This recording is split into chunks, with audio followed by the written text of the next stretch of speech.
teman-teman, malam ini kita akan ngobrol santai soal fotografi tentang teknik dan trik jurnalistik. Ya, kalau ini sih udah pasti makanannya Bang Arbain lah, karena beliau puluhan tahun menggeluti di bidang jurnalistik, 10 tahun redaktur di Kompas, dan punya teori-teori sendiri soal komposisi, soal fotografi berdasarkan based on experience, pengalaman. Soal nggak ada yang larang. Itu sudah trademark. Siapa yang larang? Siapa yang larang? Ya kan, bikin orang kesel. Ya. Oh iya, kaosnya baru, beli di online. Ntar bikin juga, mau jualan juga. Tapi nggak boleh gini, nanti kan niru banget. Beli di mana tuh? Beli di mana tuh? Beli di mana kaosnya? Lihat di Kemilo Corner dong. Aku kan udah jualan. Oh iya. Nah, ntar dikirim. Oke, jadi malam ini bahas teknik dan trik jurnalistik. Teman-teman seperti biasa boleh bertanya, boleh memberikan pendapat, boleh apa aja, karena kita santai aja. Tapi yang nggak boleh tuh ngegas, ya kan? Bang Arbain juga nggak pernah ngegas. Siapa yang larang? Ngegas boleh aja, gitu kan? Ngegas boleh aja. Kita pindah jalur. Ya, oke, Bang, silakan Bang. Malam Mas Gary Geraldi, Frans Natali. Oke, selamat malam semua. Selamat malam semua. Assalamualaikum warahmatullahi wabarakatuh. Jadi, waalaikumsalam. Orang sering mensakralkan foto jurnalistik itu terlalu sakral. Ini tuh. Terus kalau trik-trik seperti strobi segala itu pasti hanya milik orang hobi. Padahal tidak ya. Dalam jurnalistik itu justru trik sama intriknya banyak sekali ya. Tujuannya tidak lain adalah supaya fotoku lebih unggul daripada foto orang lain. Ya, itu salah satu kunci ya. Jadi Anda ingat dalam jurnalistik itu tantangannya nggak cuma mendapatkan foto yang sesuai dengan yang dibutuhkan. Tidak cuma informatif. Ada hal lain adalah bahwa fotoku harus berbeda dengan koran lain. Itu tantangan minor ya. Apalagi foto untuk headline, untuk halaman 1 itu jelas harus punya kekuatan yang membedakan dengan koran lain. Di luar itu, katakanlah sama-sama motret, katakanlah sepak bola ya. Bambang Pamungkas lagi main ya. Terus Bambang Pamungkas bikin gol. Nah, sama-sama motret gol itu, atau adu penalti pun tiap koran pasti tiap semua fotografer nggak cuma gue dapat gambar, bukan, gue bayangin kalau fotoku sama foto orang lain bisa dikatakan beritaku hambar. Jadi banyak trik dan intrik ya dalam jurnalistik untuk menghasilkan suatu foto yang lebih daripada yang dibutuhkan. Sebagai contoh, foto yang dipasang sebelahnya OI itu ya, itu saya terjun beneran itu. Jadi kejuaraan dunia terjun payung di Lombok. Nggak percaya, nggak ada foto narsisnya. Nggak bisa. Jadi saya pikir orang lain fotonya ketepatan mendarat. Saya lagi mikir gimana foto saya satu foto yang beda sama orang lain. Terus saya belum punya sertifikat terjun ya. Waktu itu untuk ambil terjun payung Accelerated Free Fall itu 4 juta waktu itu ya, 4 juta dengan uang dolar 2000 ya, bayangin ya, dulu mungkin 20 juta sekarang. Waktu itu saya wartawan baru, tidak cukup punya uang untuk ambil sertifikat terjun. Anda punya sertifikat terjun pun belum itu Anda boleh motret waktu terjun itu. Zaman dulu belum ada GoPro ya, kamera itu gede banget tempel di helm ya, itu minimum 500 kali terjun kalau salah baru boleh memotret sambil terjun. Seperti nyelam pun ya, Anda sebenarnya kan kalau baru awal-awal Anda nggak boleh motret kan, megang kamera itu kan mengganggu konsentrasi Anda soal kompresi dan sebagainya. Waktu itu saya ingin dapat foto yang lain, terus saya tanya, kalau terjun tandem digendong itu bayarnya berapa? Waktu itu $200, mahal juga ya, $200 waktu itu sekali terjun tandem. Saya telepon Jakarta, boleh nggak aku ingin bikin foto saya ingin sambil terjun? Jakarta mengizinkan. Nah, Mas Jimmy langsung approve, oke, kamu terjun aja, nanti uang diganti.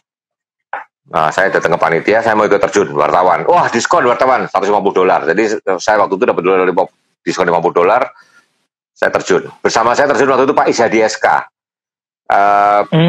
Pak Izadi SK waktu itu direktur. Iya, Pak Izadi digendong oleh BJ Ward. B.J. Ward, B-O-R-T-H, BJ Ward. BJ Ward itu di film Moonraker yang jadi stuntman-nya James Bond, yang terjun payung tanpa payung gitu ya. Jadi si BJ itu stuntman-nya James Bond. Jadi Pak Izadi digendong oleh BJ. Yang tandem bareng saya satu lagi adalah Inka Perwata. Sekarang udah freelance mungkin ya, dulu wartawan majalah Gadis. Jadi saya, Inka, sama Pak Izadi SK. Saya yang gendong saya malah saya lupa namanya.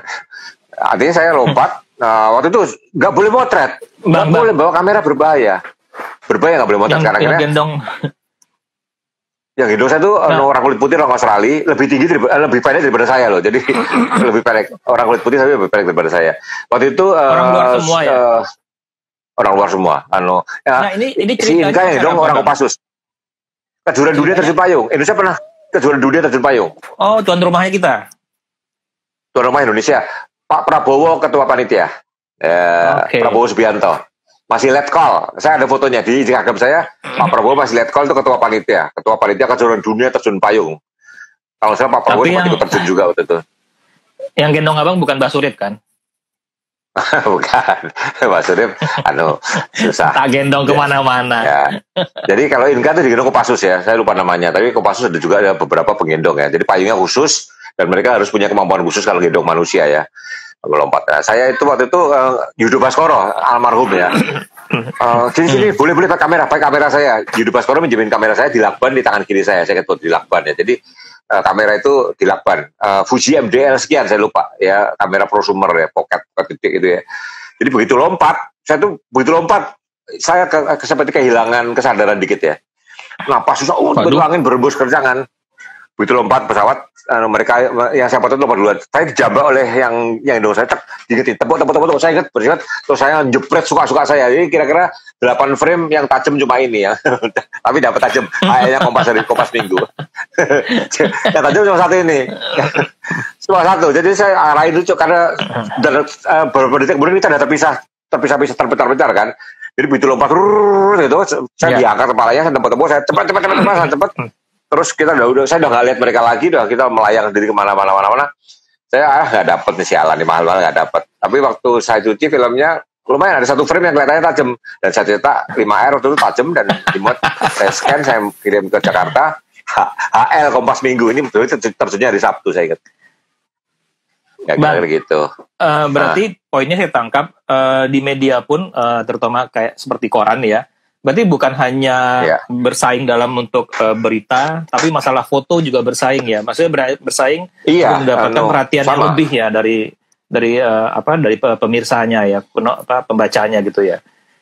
Jadi tugas redaktur juga mikirin dong. Jadi mikirin nih, walaupun ada event yang sama-sama kejuaraan dunia terjun payung ya, seperti abang bilang, orang paling pas pendaratan segala macam gitu. Abang bikin sesuatu yang berbeda supaya koran kita tuh eye-catching dan berbeda dengan yang lain. Iya, betul supaya semacam itu juga ya di media ya. Ada sangat. Bahkan kadang-kadang kita wawancara seorang pejabat itu ya, dan selesai wawancara kita pergi semua kan. Aku mau lebih. Diem balik lagi ke pejabat itu, dan sebenarnya semua wartawan juga berpikir sama, rame-rame lagi gitu loh. Sering terjadi itu. Jadi udah ya kita. Jadi saya udah ya Pak ya, makasih ya. Saya pura-pura pergi supaya yang lain pergi kan. Dan bagi saya semua pergi, saya akan balik lagi nanya lagi. Ternyata yang lain juga pikir itu. Balik lagi. Ya. Saya ingat waktu itu tahun 93 wawancara Pak Akbar Tanjung. Pak Akbar waktu itu masih Menpora ya. Udah Pak ya, cukup Pak, satu pertanyaan aja ya. Makasih Pak ya. Permisi Pak, saya permisi. Keluar muter setegat lagi, ternyata yang lain juga mikir gitu. Ya, rame-rame lagi. Nah, Firdaus Fadlil, Anda cari itu, Firdaus Fadlil itu masih fotografer high top dulu ya. Dulu artis sampai semua dia motret ya. Firdaus itu sastra Rusia di UI-nya.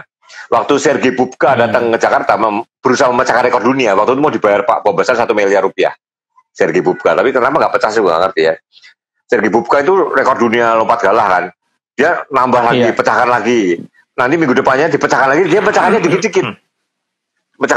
Pecahkannya kadang-kadang cuma nambah 1 senti, kadang-kadang nambah 2 senti gitu. Tapi dia pecahkan terus, setiap tahun itu berkali-kali dia memecahkan, dapat duit terus kan. Terus diundang ke Indonesia sama Bobasan ditantangin, kalau bisa memecahkan rekor dunia lagi, dapat 1 miliar. Nah, Bubka datang ke Jakarta. Firdaus Fadlil wawancaranya pakai bahasa Rusia. Jadi yang lain mau nebeng dengerin, nggak jadi. Itu salah satu trik wartawannya, pakai bahasa Rusia. Nah di Kompas itu dulu ada wartawan cewek namanya Getsiri Suhartono. Getsiri itu punya orang Thailand. Waktu SEA Games 97, kalau wawancara, saya fotografernya, Getsiri reporternya. Kalau wawancara sama atlet Thailand yang dapat emas, Getsiri wawancaranya pakai bahasa Thailand. Biasanya kalau Kompas wawancara, yang lain ikut nanya, ikut berhubung dengerin aja tanpa nanya gitu kan. Getsiri nanya pakai bahasa Thailand. Selesai, pergi satu persatu. Itu trik supaya yang lain nggak dapat. Ya trik supaya yang lain nggak dapat itu. Dan saya juga terjun, ini juga trik juga terjun supaya yang lain nggak dapat ya. Nih, Ya. takut kelewat nih pertanyaan, ada beberapa nih Bang. Dari Ambar Afi. Pak, apakah teknik dan trik jurnalistik dari teori dan prakteknya harus selalu selaras? Apakah teknik Apa dan itu trik jurnalistik selaras? dari selaras itu harus Enggak. sama? Sama Nggak ada itu gimana aturan. ya? Ya, Harus justru seimbang, kreativitas selaras, harus sejalan. Ya, kalau ada semua tahu ya, namanya bukan trik dong. Semuanya tahu kan? Semuanya tahu, jadi kalau bukan trik namanya. Maksudnya teori Kalau dan saya praktek dulu- itu harus sama nggak sih gitu? Teorinya begini, prakteknya itu Iya. harus bagaimana? Mungkin pertanyaannya seperti itu. Ini kenal Alif Utami-Jaya nggak? Ya kenal banget lah teman saya dari dulu. Kenapa? Saya handphone saya yang sebelum ini kan beli dari bekasnya Pak Anif tuh. Ini tanyanya enggak tuh Pak. Oh itu. Siapa? Kenal Alif Anip? Utami-Jaya. Bukan Anip Putra Mijaya namanya sekarang. Anip Keto. Apa? Iya kan. Dia bosnya Keto Pansosis di Indonesia loh. Saya sempat hampir ikut tuh. Saya sempat hampir ikut. Ya. Apalagi pertanyaan? Jadi atau- gimana tadi? Oh, Yang apakah teori dan praktik harus selalu selaras gitu kan? teori jurnalistik itu sangat old school ya. Ya sama semua orang akan dapat teori yang sama. Tetapi di lapangan justru kreativitas itu yang trik dan intrik itu yang membedakan hasil liputannya gitu loh. Cara-cara mendapatkannya, caranya seperti. Nah, waktu siapa tuh di Fiji terjadi kudeta tahun 88 ya. Nah, itu Kolonel Rabuka di Fiji itu melakukan kudeta sama negaranya. Kompas mengirim Ratih Harjono yang terus stafnya Gus Dur ya. Nah, waktu itu Rabuka lagi main golf dikepung tentaranya semua. Kalau wartawan cowok nekat masuk ditembak mungkin. Nah, Mbak Ratih itu cantik gitu kan, nyelondong itu malah Rabukanya manggil-manggil dia. Akhirnya itu pertama kalinya Kompas dikutip Time sama Newsweek. Ya, waktu Rabuka iya. Dikutip ya, malah makanya sama Newsweek. dikutip oleh Time sama Newsweek itu Kompas dikutip dunia karena hanya Kompas yang bisa deketin Kolonel Rabuka ya. Kudeta di Fiji tahun 80, nama tahun 88 saya lupa ya, tapi saya diceritain senior saya itu Ratih Harjono itu bisa dapatkan kutipannya Rabuka. Jadi salah satu triknya ngasih wartawan yang perempuan cantik menarik juga. Nah itu makanya Kompas belakangan terpikir cari fotografer cewek. Kadang-kadang kalau atlet itu kita mau wawancarain eksklusif, kita masuk kamar ganti kan. Kalau cowok kan nggak mungkin. Tahun 2000 Kompas terima Lydia, tapi Lydia karena ada suatu hal Lydia keluar ya. Terus Kompas terima Lasti Kurnia, terus terima Arum ya. Arum akhirnya keluar juga. Pasti sudah pensiun juga. Jadi sekarang Kompas lagi nggak punya fotografer cewek ya. Tapi dulu Kompas sempat punya 3 fotografer cewek ya, Lasti, Arum, sama Lydia. Karena cewek itu lebih fleksibel, lebih fleksibel ya untuk masuk kamar ganti segala itu lebih luas, lebih enak. Karena kita butuh wawancara yang eksklusif ya. Katakanlah Susi kalah, bukan kamar ganti cowok ya. Ya, Susiati pernah kalah, Brigita bisa masuk kamar ganti karena Brigita cewek ya, tapi reporter. Jadi Brigita waktu itu nggak bisa motor, zaman film, low light itu zaman film susah dulu memang. Kalau sekarang sih low light mau pakai handphone pun juga jadi gambar kan sekarang seperti itu. Oke, kita lanjut dulu ya. Sekarang saya tunjukkan. Pertanyaan banyak Bang. Oh, ada lagi ya? Ya, tanya dulu. 3 pertanyaan dulu deh. Ini dari Elsa nih. Tanya, seandainya semua hasil foto blur, yang harus dilakukan apa Bang? Gini, dalam jurnalistik berhasil dan gagal itu 1:1. Cara fotografer pulang nggak bawa apa-apa itu sering terjadi ya. Biasa gagal itu biasa karena fotografi itu iya atau tidak ya. Atau maybe itu blur, bawa tapi blur ya itu atau nggak gulung, saya pernah potret nggak gulung. Ya itu dimaafkan ya, atau kita akan beli foto dari Reuters, dari Antara, dari mana. Tapi kalau seorang fotografer gagal melulu ya dia dikeluarin gitu aja. Biasanya kalau udah jadi jawabannya yang pasti kalau blur semua ya nggak dipakai. Akhirnya beli foto dari beli foto dari yang lain gitu ya. Terus Pak, trik bagi pemula agar foto hasil jepretan kita bisa diterima dan dinikmati, memberikan makna dan nilai uang kepada kelayak ramah. Nah gini, kalau gimana foto jurnalistik kita berbicara, saya sudah sering ngasih di webinar kan bahwa udah foto itu dirancang sebelum dipotret. Foto sudah dirancang sebelum dipotret. Jadi kalau Anda tugaskan potret pemilu, ya Anda harus seminggu sebelumnya Anda harus siap motret di TPS mana. Di TPS itu kenapa lah ke situ? Siapa yang motret di situ? Katakanlah, di situ Bu Megawati. Siapa? Jadi foto itu dirancang sebelum dipotret. Caranya supaya bicara ya Anda bayangkan. Ini kalau saya suruh potret sekarang harga sayur meroket. Fotonya apa ya? Anda cari ide dulu. Bukan datang baru mikir. Itu nonsens ya. Semua foto itu dirancang. Dan biasanya seorang redaktur akan nyuruh pemula dikasih gambaran, lu ambil orang hitung uang, lu ambil apa. Biasanya redakturnya akan memberikan kisi-kisi awal untuk seorang yang baru pemula atau motret kerusuhan ya. Biasanya yang motret kerusuhan kasih tip, hati-hati lu ya, lu kalau ada kelompok yang pakai baju hitam jangan dekat. Terus kalau ada yang nanya mana Kompas, lu mending pura-pura bukan Kompas. Ya, selalu ada tip dari senior ya. Jadi intinya adalah dalam jurnalis itu kalau Anda mau motret, foto itu udah jadi sebelum Anda berangkat. Apa Anda kira-kira apa yang Anda potret, ada plan A, plan B, plan C, plan D ya. Jadi foto itu dirancang dan rancangnya seperti apa ya? Anda cari ide, banyak-banyak lihat koran. Hanya itu caranya. Nggak ada teori yang fix. Saya omongin ulang-ulang bisa ya nggak bisa. Yang pasti harus ada persiapan harus matang. Bentuk apa persiapannya ya itu tadi. Bisa dari googling, segala macam. Udah jadi di sini. Ya. Foto udah jadi udah ya. Ada. Gue nanti, ya saya bilangin Pak Jokowi nanti akan ngakak. Saya tunggu dia ngakak seperti itu. Itu foto disiapkan. Jadi ingat ya. Nanti foto itu kenapa orang dari Kompas pernah diincar? Saya kasih tahu ya. Ada orang nggak suka sama Kompas. Saya pernah wartawan tulis waktu itu kesebelasan awal dan kesebelasan B. Tulisannya itu mungkin menjelekkan kesebelasan B ya, mungkin ya. Kompas mana Kompas? Teman saya nunjuk saya dilempar air kencing tuh. Di Lebak Bulus tahun 92, 93. Ya. Jadi kadang-kadang ada orang tidak suka dengan suatu media, itu biasa ya. Terutama kalau kerusuhan besar, jangan pernah ngaku dari koran manapun. Mending ngaku netral. Ngomong Cempaka Pos kayak Kemilau, Cemerlang kayak ya, terserah ya. Kalau urusan besar ya, rakyat. Bahaya. Ya. Kita juga punya majalah Kemilau. Iya. Diserbu ntar. Ini saya memikirkan setting kamera, masukin auto. Dalam kondisi saya selalu pakai auto ya. Bagaimana cara memotret tanpa memikirkan setting kamera? Ya masukin auto, itu gunanya auto. Makanya saya bilang, saya dari tahun 2003 udah nggak pernah manual sama sekali. Bahkan di zaman film pun dulu saya sering pakai A ya, di Nikon saya pakai A dulu zaman tahun 90-an. Jadi ngapain mikir setting? Jadi gini loh, teknis itu kalau bisa auto, yang harus kita pikirkan banyak kok. Kalau teknis pun kita pikirkan ya otak kita terbatas. Di Kompas itu kalau reporter motret ketahuan pakai manual, padahal mau mungkin dengan auto, saya tanya kamu buang-buang waktu gitu. Oke. Jadi saya satu lagi pertanyaan. Oke. Banyak. Oh, ini pertanyaannya sambil marah nih, Mas Irwan Majalenjeng.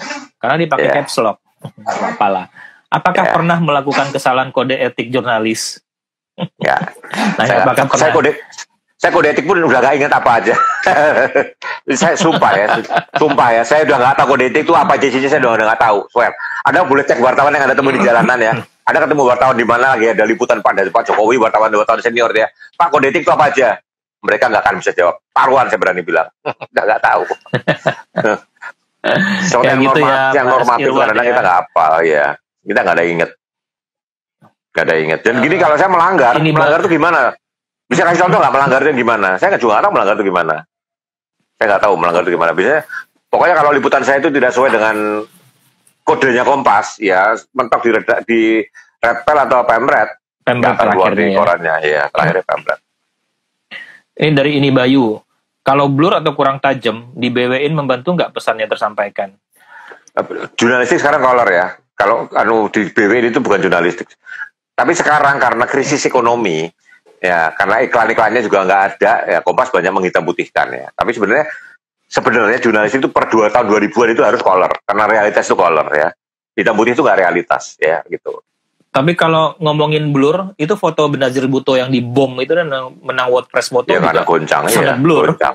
Sangat blur. Blur banget, tapi sangat blur. Pesannya kuat, ya kan? Pesannya kuat dan hanya foto itu yang itu ya juara gitu kan ibaratnya. Teknis jadi nomor sekian.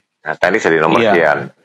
Itu tuh berani dibahas. Foto itu menjadi sesuatu banget karena apa? Karena waktu, karena apa? Kan Abang udah jelasin dulu di obras yang sebelumnya kan.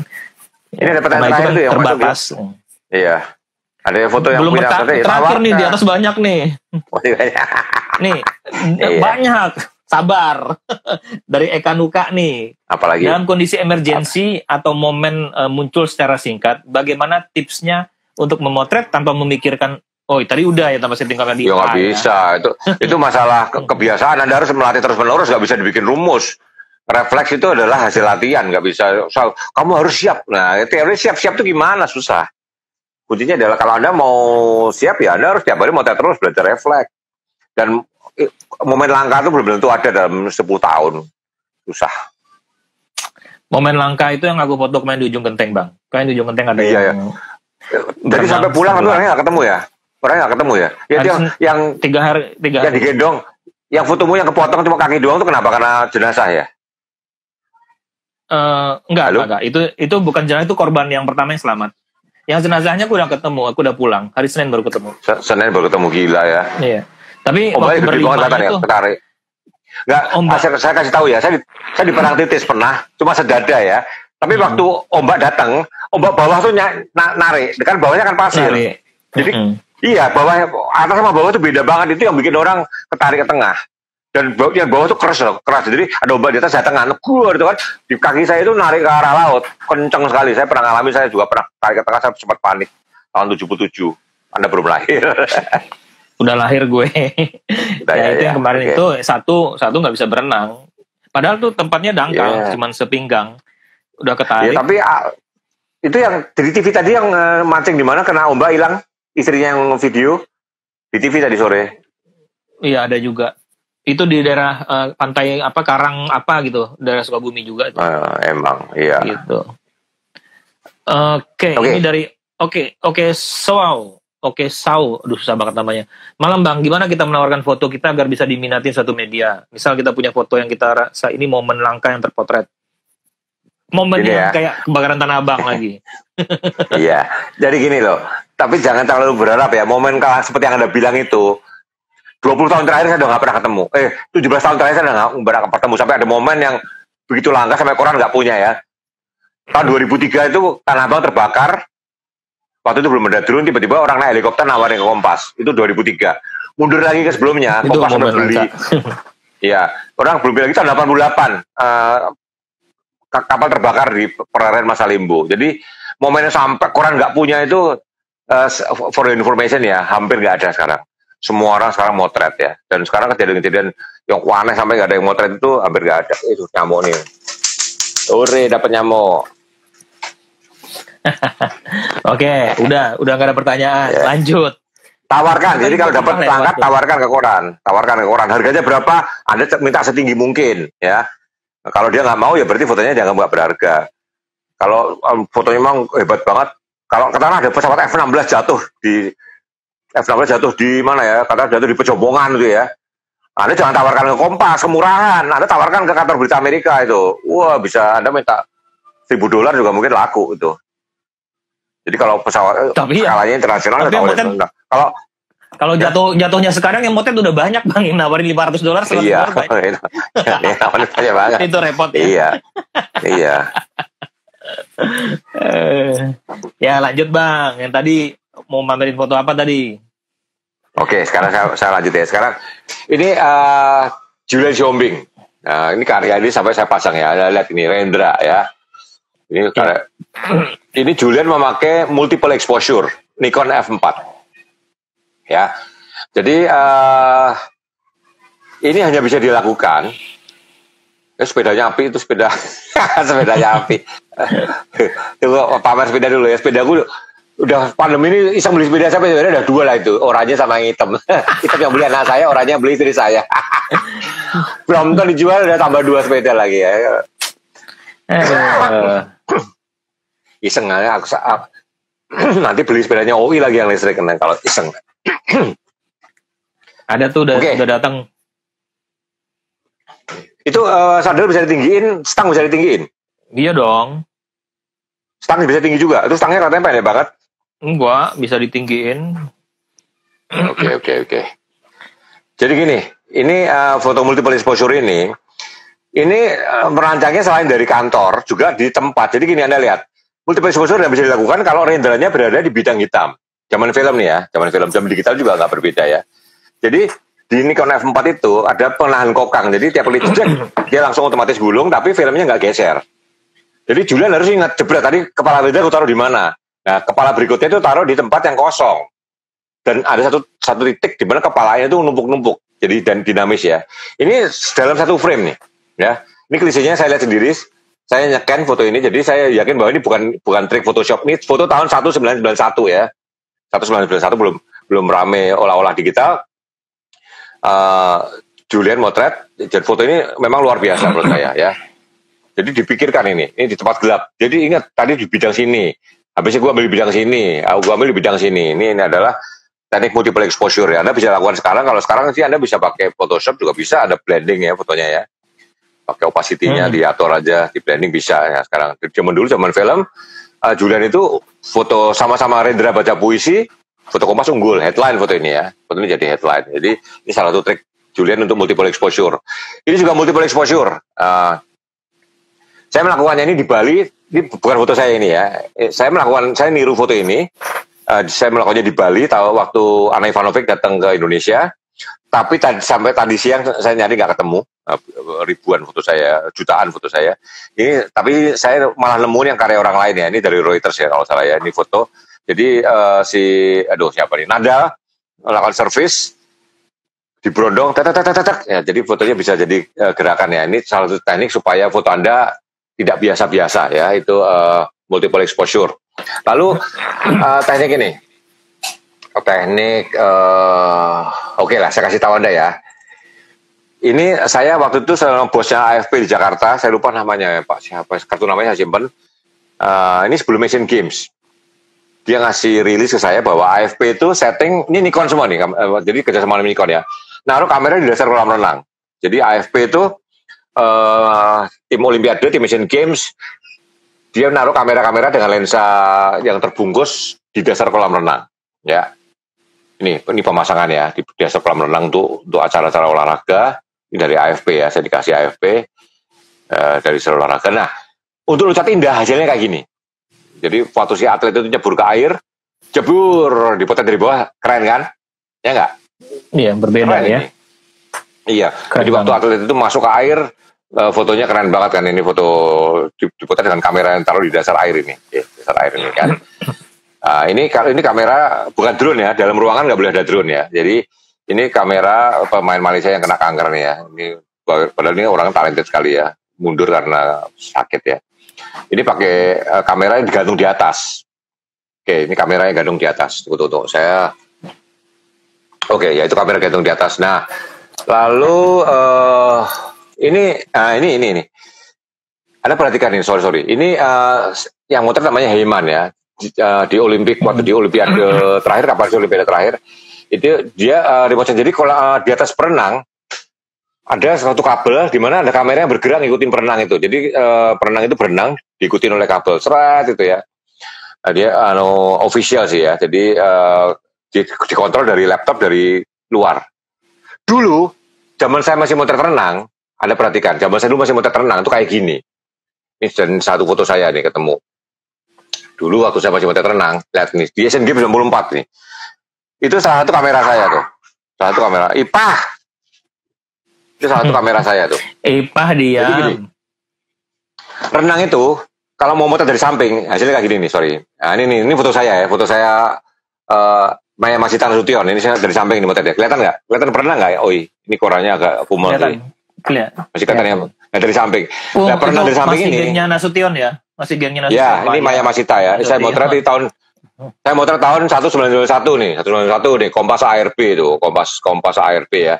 Ini motretnya begini nih. Ini kalau motret gaya renang gini, mau nggak mau kita motretnya adalah kamera itu taruh di tepi kolam. Jadi di tengah-tengah itu rebutan semua naruh. Jadi begitu perenang itu sampai di titik yang depan kamera kita baru jepret ya. Apa sih itu kalau kita jepretnya pas dia nggak muncul, pas dia tidak muncul ya. Jadi kamera di tepi kolam itu udah berderet semua dikunci seperti ini. Ya itu trik zaman dulu ya. Jadi begitu lewat kita tungguin, kita jebret.